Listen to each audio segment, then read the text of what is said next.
90 मत प्राप्त गर्नुभएको छ। अहिलेसम्म यो करिब 11 बजेको मत परिणाम हो।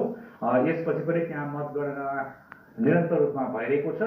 त्यहाँको पछिल्लो मतगणनाको अपडेटका लागि पनि हाम्रो सहकर्मी हुनुहुन्छ झापा क्षेत्र नम्बर 5 मा पनि, त्यहाँबाट पनि हामी अपडेट लिने प्रयास गर्नेछौँ। राष्ट्रिय स्वतन्त्र पार्टीका सभापति रवि लामिछाने चितवन क्षेत्र नम्बर 2 मा निकै फराकिलो मतान्तरका साथ अग्र स्थानमा हुनुहुन्छ।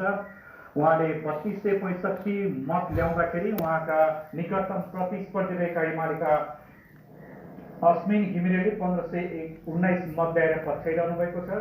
झापामा बालेनको अग्रता कायमै छ, यो भर्खरै मात्र मैले भनिसकेँ। त्यसै गरी रुकुम पूर्वमा नेपाली कम्युनिस्ट पार्टीका संयोजक पुष्पकमल दाहालले अग्रता लिनुभएको छ। प्रारम्भिक त्यहाँ चाहिँ केही समय अगाडिबाट मात्र मतगणना सुरु भएको हुनाले त्यहाँ प्रारम्भिक मतगणना भन्नुपर्छ। उहाँ 1415 मतका साथ रुकुम पूर्वमा राष्ट्रिय नेपाली कम्युनिस्ट पार्टीका संयोजक पुष्पकमल दाहाल प्रचण्डले अग्रता लिनुभएको छ।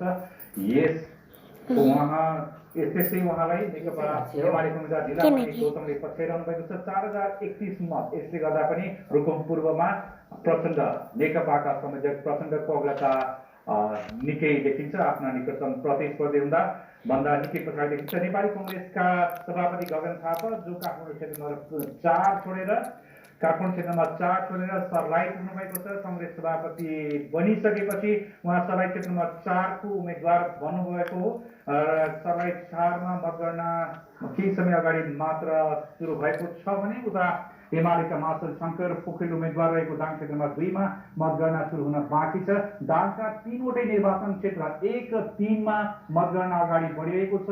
1-3 मा पनि राष्ट्रिय स्वतन्त्र पार्टीको उम्मेद्वारले अग्रता लिइरहेको स्थिति छ भने दाङ क्षेत्र नम्बर 2 को मतगणना भने सुरु हुन सकेको छैन।